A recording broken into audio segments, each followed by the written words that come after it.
नमस्कार दोस्तों, आज की वीडियो में जैसा कि तुम्हें पता है कि सीटेट के एग्जाम चल रहे हैं। तो सीटेट के एग्जाम में जो इम्पोर्टेंट भूमिका निभाते हैं अपनी सीडीपी में, वो दोस्तों तीन टॉपिक आपके पियाजे, वाइगोत्स्की और कोहलबर्ग, जिनसे क्वेश्चन भरमार पूछे जाते हैं, भरमार। तो आज के वीडियो में इसी टॉपिक को दोस्तों गहराई से पढ़ेंगे, एक एक पॉइंट को क्लियर करते हुए चलेंगे। यदि किसी भाई ने अभी तक पियाजे, वाइगोत्स्की, कोहलबर्ग की वीडियो नहीं देखी है तो इस वीडियो को देखने के बाद दोस्तों आपको कोई भी वीडियो देखने की जरूरत नहीं पड़ेगी। तो स्टार्ट करते सबसे पहले पियाजे के बारे में। दोस्तों पियाजे हैं वो आपके स्विस साइकोलॉजिस्ट हैं। दोस्तों कौन है दोस्तों? आपके स्विस साइकोलॉजिस्ट है, उसके बारे में बात करें आगे। Piaget's theory tells us that the child is born with the mental cognitive structure which develop and attains maximum growth around the age 14 और 15 years। जैसे कि बात करें, जो पियाजे का सिद्धांत में बताता है कि बच्चे एक मानसिक संज्ञानात्मक संरचना के साथ पैदा हुआ है जो 14-15 साल की उम्र में अधिकतम विकास प्राप्त कर सकता है या प्राप्त करता है। तो ये थी बात दोस्तों इसकी पियाजे की बात। तो जो पियाजे बात करता है दोस्तों आपकी मैच्योरेशन की बात करता है। पियाजे क्या कहता है कि जैसे बच्चा बड़ा होता है उसमें मैच्योरिटी आती रहती है।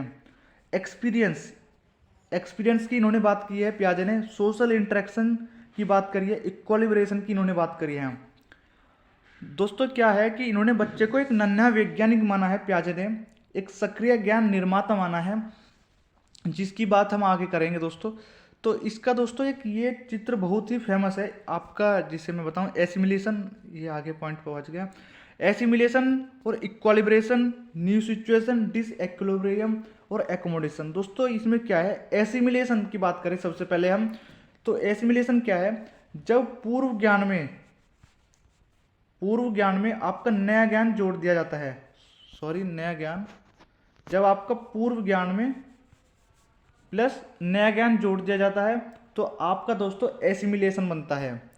लेकिन एसिमिलेशन की बात हमने कर ली, लेकिन एकोमोडेशन किस स्थिति में बनता है? जब आपका पूर्व ज्ञान है और पूर्व ज्ञान में फिर दोबारा परिवर्तन करा, आपका परिवर्तन हुआ, तो उसे बोलते हैं जैसे एकोमोडेशन है। एसिमिलेशन में हम बात करें, जैसे कि आपने पहले व्हाइट डॉग देखा, उसके बाद में आपने फिर बिल्ली देख ली, तो व्हाइट डॉग देखा दोस्तों सबसे पहले आपने, फिर आपने व्हाइट कैट देख ली। तो उससे क्या है दोस्तों, आपने सबसे पहले देखा कि आपने बिल्ली को कहा कि अरे ऐसा कुत्ता ऐसा भी होता है, तो फिर आपने अपने ज्ञान में परिवर्तन करा कि नहीं नहीं ये बिल्ली होती है इस तरीके की। तो दोस्तों हो गया आपका एकोमोडेशन। लेकिन जब आपने सबसे पहले देखा, क्योंकि वाइट डॉग को दिखाया किसी ने कि ये ऐसा वाइट डॉग है, लेकिन फिर आपने थोड़ी देर बाद देखा कि ब्लैक डॉग को, तो फिर आपने उसमें परिवर्तन करा कि जो डॉग है वो ब्लैक भी होता है और वाइट भी होता है। ये हो गया दोस्तों आपका एसिमिलेशन। लेकिन अब बात करें हम आगे, तो दोस्तों पियाजे की 4 स्टेज है जिनसे क्वेश्चन पूछा जाता है हर बार 1 नंबर का। इन 4 स्टेज से ही, तो 4 स्टेज में बड़ी फेमस स्टेज है दोस्तों पूरे ही सीडीपी के अंदर। तो 4 स्टेज के नाम है दोस्तों आपके sensory motor stage, pre operational stage, concrete operational stage और फॉर्मल ऑपरेशनल स्टेज, जिनके टाइम पीरियड इनके साथ है दोस्तों 0 से 2, जन्म से 2 वर्ष की अवस्था, 2 से 7 वर्ष की अवस्था, 7 से 11 वर्ष की अवस्था और 11 से 15 वर्ष की अवस्था। सेंसरी मोटर के बारे में बात करें दोस्तों सबसे पहले हम, तो सेंसरी मोटर क्या है दोस्तों? सेंस से आप समझ सकते हैं इंद्रियों की बात हो रही है, हमारी जो इंद्रियां है। तो दोस्तों इसमें जो इंद्रियां है वही बच्चे की शिक्षक होती है, क्योंकि इसमें बच्चा अपनी इंद्रियों के माध्यम से ही सीखता है। जैसे कि बच्चे को गर्म पानी दिया तो वो गर्म पानी के गिलास के हाथ लगा के तुरंत हटा लेगा। वो क्या है, वो अपनी इंद्रियों के माध्यम से सीख रहा है इस अवस्था में। तो क्या इसमें बच्चा इमिटेशन के द्वारा सीखता है, मतलब अनुकरण करके सीखता है। इमिटेशन जिसको हिंदी में बोलते हैं अनुकरण, यानी कि जैसा हम करेंगे दोस्तों वैसा ही वो नकल करके सीखता है। उसके बाद दोस्तों क्या है, इसमें बच्चा अपने लक्ष्य के प्रति प्राप्त करने की कोशिश करता है। जैसे उसे प्यास लगती है तो वो पानी मांगने की कोशिश करता है, पानी तक पहुंचने की कोशिश करता है। तो इस तरीके के व्यवहार वो करने लगता है। जैसे कि हमने इमिटेशन की बात करी। दूसरा पॉइंट है दोस्तों आपका गोल डायरेक्टेड बिहेवियर। गोल डायरेक्टेड बिहेवियर की बात करें तो इसी पॉइंट में दोस्तों आ जाता है। उसके बाद हम बात करें आपकी जो सेंसरी मोटर स्टेज है, उसमें गत्यात्मक अवस्था भी दोस्तों इसको कहते हैं। कौन सी अवस्था कहते हैं हिंदी में? गत्यात्मक, गत्यात्मक अवस्था भी कहते हैं। आपकी कौन सी स्टेज को? सेंसरी मोटर स्टेज को दोस्तों। उसके बाद हम बात करें आपकी जो सेंसरी मोटर स्टेज है, इसमें ऑब्जेक्ट परमानेंस का गुण आ जाता है। ऑब्जेक्ट परमानेंस यानी कि कोई वस्तु स्थायित्व का गुण आ जाता है दोस्तों। जैसे कि कोई वस्तु आपको दिखाई गई और जैसे कि गाड़ी की चाबी है बच्चे के सामने दिखाई और फिर दोस्तों उसे पीछे अपने छुपा लिया, तो दोस्तों उसके अंदर जो ऑब्जेक्ट है, आपका जो वस्तु है, वो उसमें परमानेंस हो गई कि चाबी होती है इस तरीके की, तो उसके दिमाग में दोस्तों वो छप गई चीज़। तो अब वो उस चीज़ को दोस्तों ढूंढ भी सकता है, यदि आप उसे कहीं छिपाओगे तो फिर वो समझ जाएगा कि ये गाड़ी की चाबी है। उसके बाद दोस्तों इसमें ऑब्जेक्ट परमानेंस के अलावा एक पॉइंट और है जो बहुत ही इंपॉर्टेंट माना जाता है कि इसमें बच्चा क्या है, अपनी इंद्रियों के माध्यम से ही सीखता है। तो ये थी दोस्तों सेंसरी मोटर स्टेज के बारे में, जितनी भी बात हो सकती थी हमने करी आज की उसमें। अब बात करते हैं दोस्तों pre operational stage. Pre operational stage का दोस्तों जो टाइम पीरियड है वो 2 से 7 वर्ष है। जब बच्चा जन्म से 2 वर्ष का हो जाता है तब से लेकर 7 वर्ष तक की अवस्था आपकी प्री ऑपरेशनल स्टेज कहलाती है, जिसको दोस्तों हिंदी में कहते हैं पूर्व संक्रियात्मक अवस्था। इसमें क्या है दोस्तों, बात करें सीक्वेंस में, तो इसमें लॉजिक की कमी होती है दोस्तों। इसमें बच्चा जो लॉजिक है वो नहीं कर पाता सही से। और बात करें दोस्तों लॉजिक की कमी होती है। और उसके बाद हम बात करें आपकी जो इरिवर्सिबिलिटी है आपकी,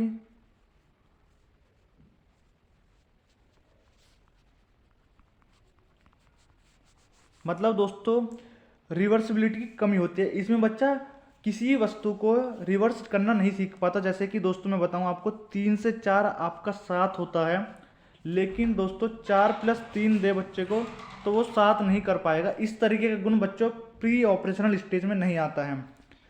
तो प्री ऑपरेशनल स्टेज में हमने कुछ पॉइंट को पढ़े। उसके बाद दोस्तों बात करें एनिमिज्म की। किस चीज़ की बात करें? एनिमिज्म की। एनिमिज्म का गुण भी बच्चे में नहीं आता। एनिमिज्म क्या है? अब कहोगे एनिमिज्म क्या है, तो बात करें एनिमिज्म सजीव और निर्जीव,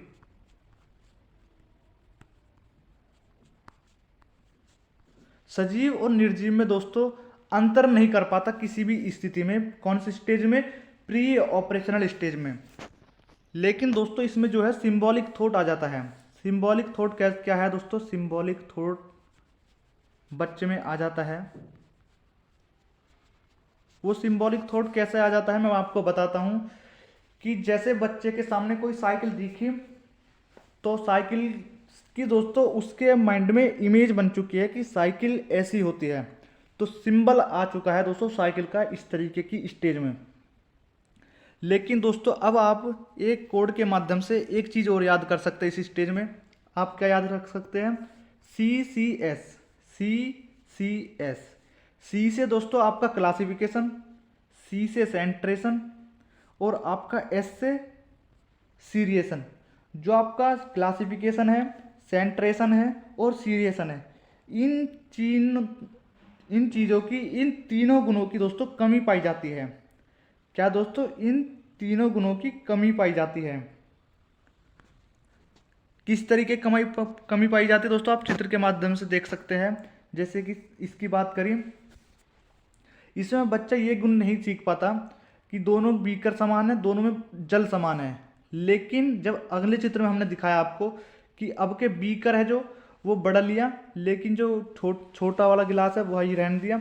इसके पानी को, एक गिलास के पानी को दोस्तों हमने बीकर, बड़े बीकर में डाल लिया। अब बच्चे को लगेगा कि दोस्तों की जो बड़ा वाला बीकर है उसमें पानी ज़्यादा है, लेकिन दोस्तों ये वाला गुण बच्चे के अंदर नहीं आ पाता। उसके बाद दोस्तों बात करते हैं आपकी कंक्रीट ऑपरेशनल स्टेज की। कंक्रीट ऑपरेशनल स्टेज में हम क्या क्या पढ़ सकते हैं? 7 से 11 वर्ष की अवस्था है आपकी कंक्रीट ऑपरेशनल स्टेज। सबसे पहले जो बात करें हम, जिस चीज़ की कमी आपकी प्री ऑपरेशनल स्टेज जो दूसरी वाली अवस्था है उसमें रही। इस चीज़ की पूर्ति दोस्तों इसमें हो जाएगी, जैसे कि हमने बात करी थी सबसे पहले आपकी CCS गुण की। कौन से गुण की? सॉरी, आपकी हमने CCS गुण की बात करी थी, CCS। तो दोस्तों इसमें ये तीनों गुण आ जाते हैं। इसमें क्या है, ये तीनों गुण आ जाते हैं, कंजर्वेशन, आपका क्लासिफिकेशन और आपका सीरिएशन, तीनों गुण आ जाते हैं। लेकिन उसके बाद हम नेक्स्ट पॉइंट पढ़े जो इरिवर्सिबिलिटी का गुण उसमें था। इसमें दोस्तों रिवर्सिबिलिटी का गुण भी आ जाता है, जो रिवर्सिबिलिटी की कमी थी इसमें रिवर्सिबिलिटी भी आ जाती है। ये कहो तो कुल मिला के रिवर्सिबिलिटी दोस्तों समझ जाना। तो इसमें कंक्रीट ऑपरेशनल स्टेज एक ऐसी अवस्था है जिस चीज़ की कमी आपकी प्री ऑपरेशनल स्टेज में रही उसकी पूर्ति कंक्रीट ऑपरेशनल स्टेज में पूरी हो जाएगी। उसके बाद क्या है, बात करते हैं हम आपकी कंजर्वेशन की। जैसे कि कंजर्वेशन हमने देखा, कंजर्वेशन क्या है दोस्तों, हिंदी में बोलते हैं इसको संरक्षण। क्या बोलते हैं? संरक्षण, संरक्षण बोलते हैं। तो संरक्षण का गुण दोस्तों इस वाली अवस्था में आ जाता है। संरक्षण आखिर है क्या? जैसे कि आपने ये देखे सर्कल 1 2 3 4 5 6, 6 सर्कल को जब हमने इस तरीके से रो में लगाए तो बच्चे को लगेगा दोस्तों कि ये अलग है और इनकी जो मात्रा है और इनकी मात्रा अलग अलग है, शायद ये ज़्यादा है ये कम है, क्योंकि दोस्तों एक कंजर्वेशन है, बिल्कुल जुड़े हुए हैं। इस वजह से बच्चे को लगेगा कि ये कम है जो सर्कल है इसमें, और इसमें जो गोले से है ये ज़्यादा है। तो इस तरीके का गुण भी बच्चे के अंदर दोस्तों आ जाता है आपकी कौन सी स्टेज में? कंक्रीट ऑपरेशनल स्टेज में। लेकिन दोस्तों अब हम बात करें आपकी अगली अवस्था की। अगली अवस्था दोस्तों जैसे कि क्लासिफिकेशन हमने दिखाया कि इसमें क्लासिफिकेशन में हमने चित्र के माध्यम से दोस्तों आपको समझाने की पूरी कोशिश करी है। क्लासिफिकेशन क्या है? इसमें दोस्तों बच्चा वर्गीकरण करना सीख जाता है। वर्गीकरण क्या है कि जैसे कोई चीज़ सर्कल है तो उसे सर्कल वाली लाइन में ही लगाएगा, जैसे कि इस तरीके का गुण हमने लिखा। अब हमने बच्चे से कहा कि जो ट्राइंगल है उसको ट्राइंगल वाली लाइन में लिखो और जो सर्कल है उसको सर्कल वाली, कि ट्राइंगल कितने हैं और सर्कल कितने, इस तरीके का गुण बच्चे के अंदर आ जाता है। जैसे कि ये रहा, सर्कल के साथ सर्कल लगाया, जो चतुर्भुज है चतुर्भुज के साथ में चतुर्भुज, आयत के साथ में बड़ी आयत है, लेकिन जो सेम आयत है उनको सेम आयत में, स्क्वायर में और सर्कल में, इस तरीके का गुण दोस्तों बच्चे के अंदर आ जाता है। सीरिएशन, सीरिएशन क्या है? जब छोटा बड़ा उससे बड़ा वाला गुण बच्चे में आ जाता है। उसके बाद दोस्तों आपकी जो स्टेज है, लास्ट स्टेज है फॉर्मल ऑपरेशनल स्टेज, बहुत ही इंपॉर्टेंट है। इसमें मात्र 3 ही पॉइंट है दोस्तों, बात करें तो 3 ही पॉइंट है आपका। आपकी कौन कौन सी दोस्तों? 3 जो पॉइंट है आपके अब्स्ट्रैक्ट चिंतन। अब्स्ट्रैक्ट चिंतन यानी आपका 3 पॉइंट को हम निशान लगा लेते हैं। 3 पॉइंट कौन कौन से पढ़ेंगे? सबसे पहले हम पढ़ेंगे दोस्तों आपको अब्स्ट्रैक्ट वाला गुण होता है, यानी कि इसमें कोई बच्चा है वो अमूर्त चिंतन करने लगता है, यानी कि कोई वस्तु यदि उसके सामने नहीं भी है तो वो इमेजिन कर लेगा दोस्तों। तो अब्स्ट्रैक्ट वाला गुण इसमें आ जाता है। उसके बाद बात करें तो हाइपोथेटिको डिडक्टिव रीजनिंग वाला गुण आ जाता है। हाइपोथेटिको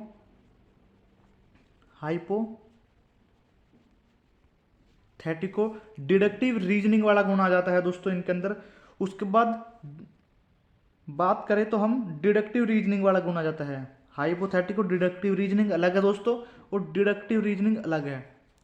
और अगर इनकी हिंदी में बात करें तो हिंदी में क्या है? यह है परिकल्पनात्मक। दोस्तों क्या है? परिकल्पनात्मक निगमनात्मक तर्क आ जाता है। उसके बाद में इसका क्या अर्थ है? निगमनात्मक तर्क आ जाता है। दोस्तों इसमें फॉर्मल स्टेज में आपके 3 ही पॉइंट है जो जिनसे क्वेश्चन लग सकते हैं बस। तो इन तीनों पॉइंटों को याद रखना दोस्तों, डायरेक्ट पूछ लिए जाते हैं। दरअसल बात क्या है, सीटेट में आपसे जो आपको थ्योरी में पढ़ाया जाएगा वही डायरेक्ट पूछा जाएगा, घुमा फिरा के कुछ भी नहीं पूछा जाता। लगभग 1-2 क्वेश्चन फंस जाते हैं सीडीपी में। ये थी बात दोस्तों आपकी प्याजे की जो हमने बात करी। लेकिन अब इसी कड़ी में बात करेंगे हम वाइगोट्स्की की अगली वीडियो में। तब तक आप हमारे वीडियो को, इसे प्याजे वाली को अच्छे से देख लेना दोस्तों, ताकि वाइगोत्स्की की जो वीडियो है वो आपको आसानी से समझ आ सके। उसके बाद वाइगोत्स्की के बाद हम आपको पढ़ाएंगे कोहलबर्ग की। तो इसी तरीके से जो कंसेप्ट आपके तीनों थ्योरी है वो बिल्कुल बेसिक से क्लियर हो जाएगी। तो तब तक बने रहे हमारे चैनल पर, इन तीनों कंसेप्ट को क्लियर कर देंगे। धन्यवाद।